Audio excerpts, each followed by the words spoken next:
I went to the bathroom and I cried. And I looked at myself in the mirror, said, this level of cricket is not for you. You're not good enough to do all this.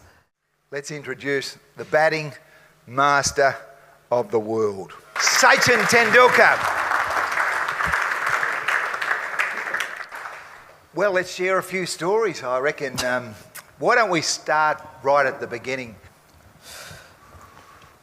But school cricket was exciting, and the reason to start playing cricket was a strange one. I mean, I was a notorious child, difficult to manage, and I took a lot of pride in that.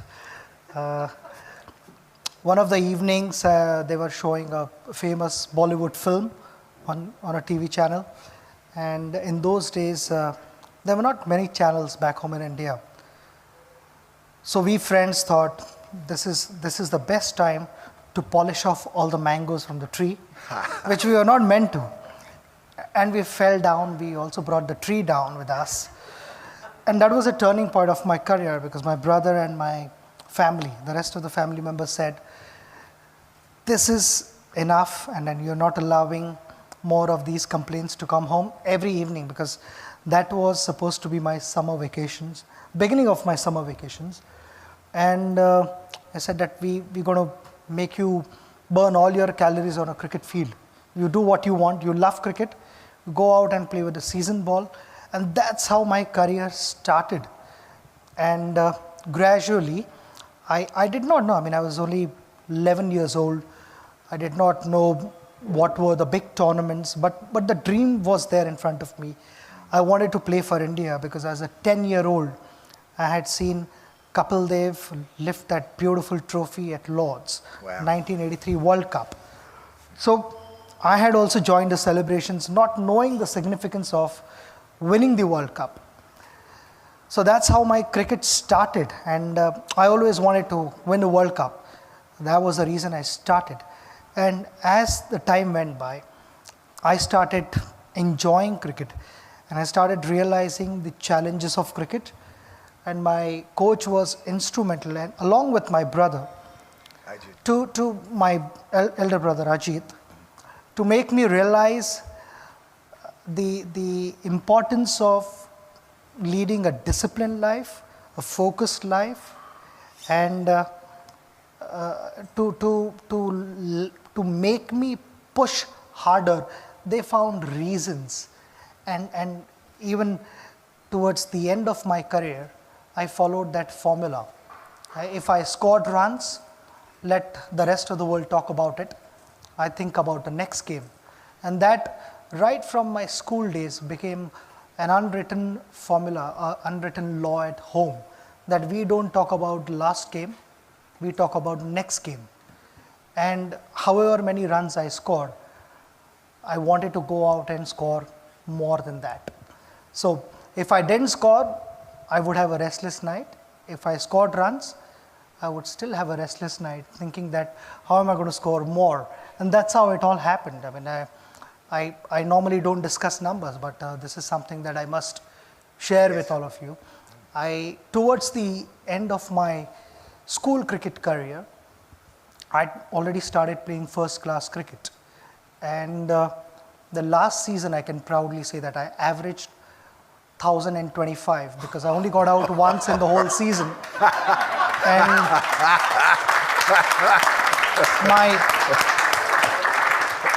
my brother and my coach was instrumental in that, because every time I scored runs, none of them said, well played to me. And that's why in my farewell speech, I said to my coach that at least now you can take a chance by saying, well done.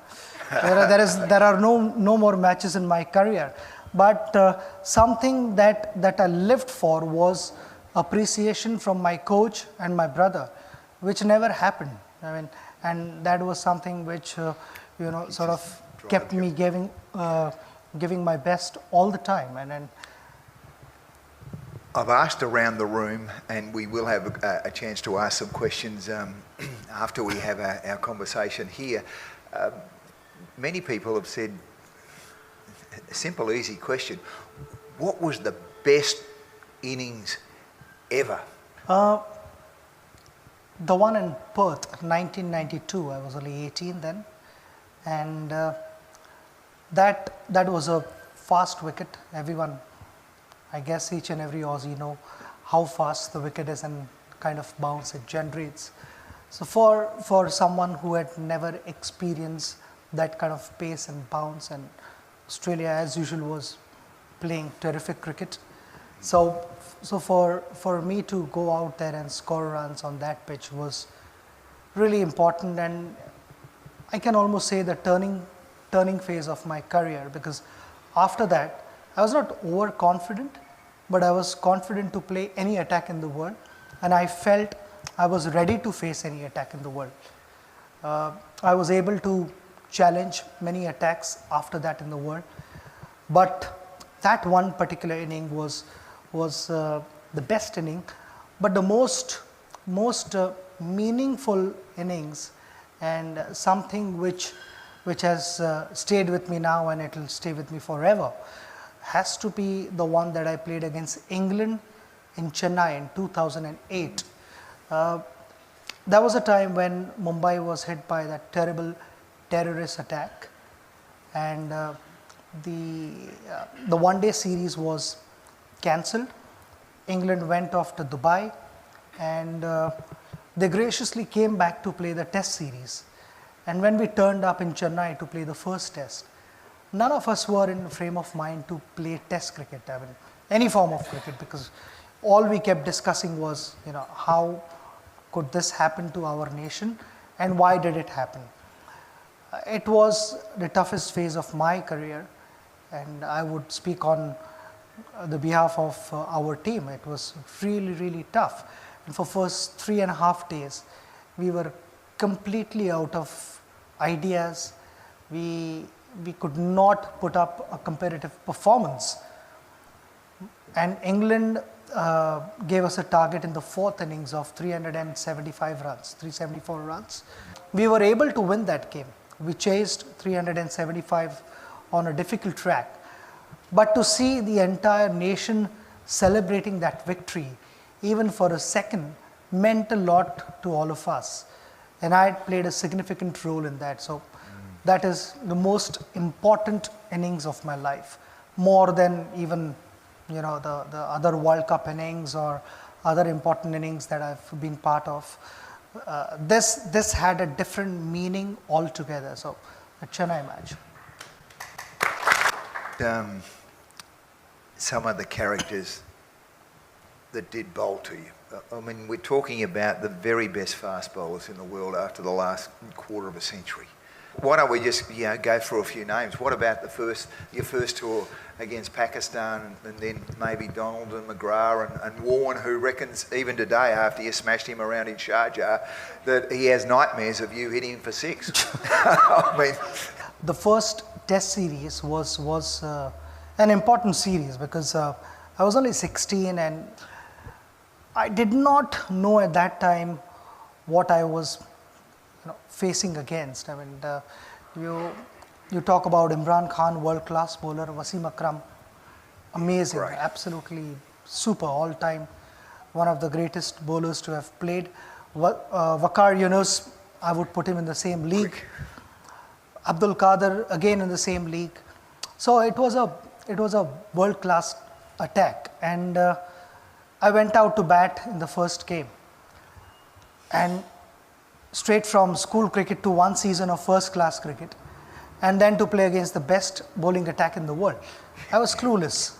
I had no idea. I was getting beaten by the pace. I had never experienced someone bowl at 90-95 miles an hour, and I could actually see the ball, but while I was reacting, the ball was more towards the keeper and not closer to the keeper, rather than it should be closer to me. But and I said, "Oh, this is a wrong place, and you got in the wrong place at the wrong time." And I got out. I got out on 15. While walking back, I somehow controlled my tears. I was only 16 then, so I was allowed to do all that. I went to the bathroom and I cried, and I looked at myself in the mirror, said, this level of cricket is not for you. you're not good enough to do all this. And fortunately, I got about 6 days in between. So I ended up speaking to a lot of the senior players in the team, the coach, and they all said that, you batted as if you were playing a school match. This is not a school match. You need to learn to give respect to these world-class bowlers, and you need to just hang around there, give yourself some time. And in the next match, I went out. I was just hoping that I get picked for the next game, which I was. And the next game, I decided not to look at the scoreboard. I said, the only time I'm looking in the direction of the scoreboard is to look at the clock, because I had decided my target was that I'm going to bat for half an hour, not worrying about runs. And after half an hour, I got used to that pace, and I said, I can deal with this pace. It's not easy, but it's not impossible. And that changed my thinking. I scored 59 in that test match. And from there on, I never doubted my ability. But the first match, I thought it was my first and the last one. What about fear in that?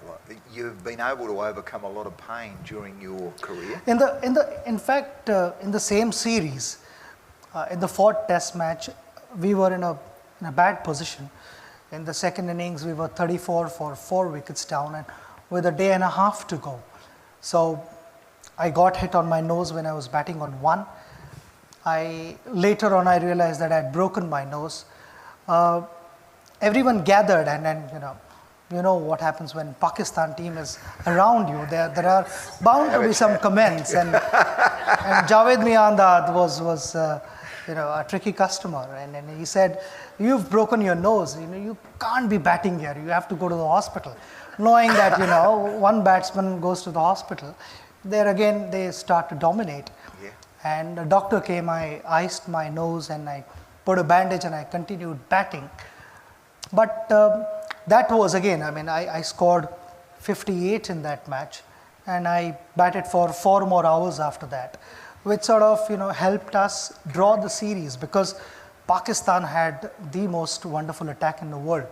They were expected to thrash us 4-0, and to draw the series was kind of a which I got to know through English guys. It was a moral victory for us.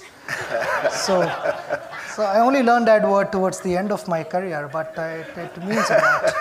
So it was kind of a moral victory for us, and we were able to draw. But I became fearless after that. Look, I think an interesting question here would be, you've had your highs and your lows, and you've been absolutely magnificent right through. How does one get up off the deck when things aren't going well? I would like to share one experience with you here. It's a funny story, but completely out of the box, which we hadn't tried, and it did wonders for our team. We were playing against New Zealand, and Chris Keynes was bowling. This was in India, in Mohali, so in your hometown.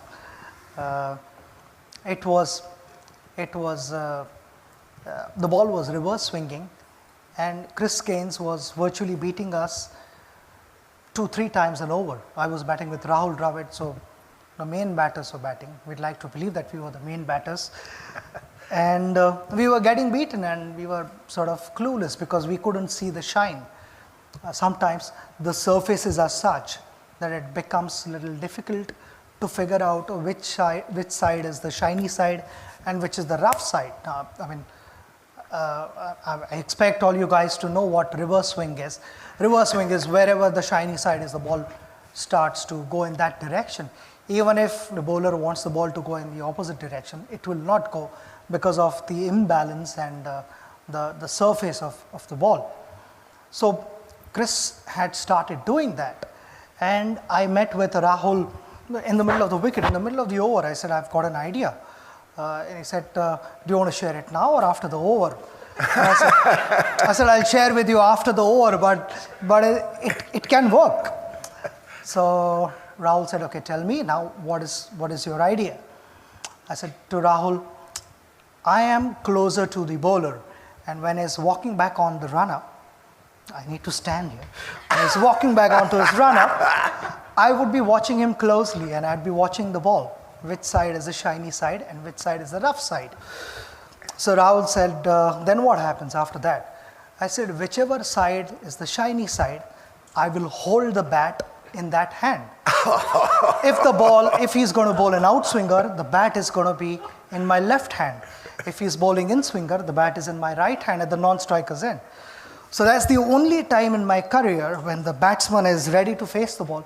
He's not watching the bowler, he's watching the bat in my hand. So he's very good. So Rahul is watching me, and suddenly, you see a couple of cover drives being hit for boundaries, and on drives passing, piercing mid-wicket and mid-on, and Chris is like wondering, these guys were getting beaten a couple of times every over, and suddenly I'm giving away a couple of boundaries. There's definitely something wrong.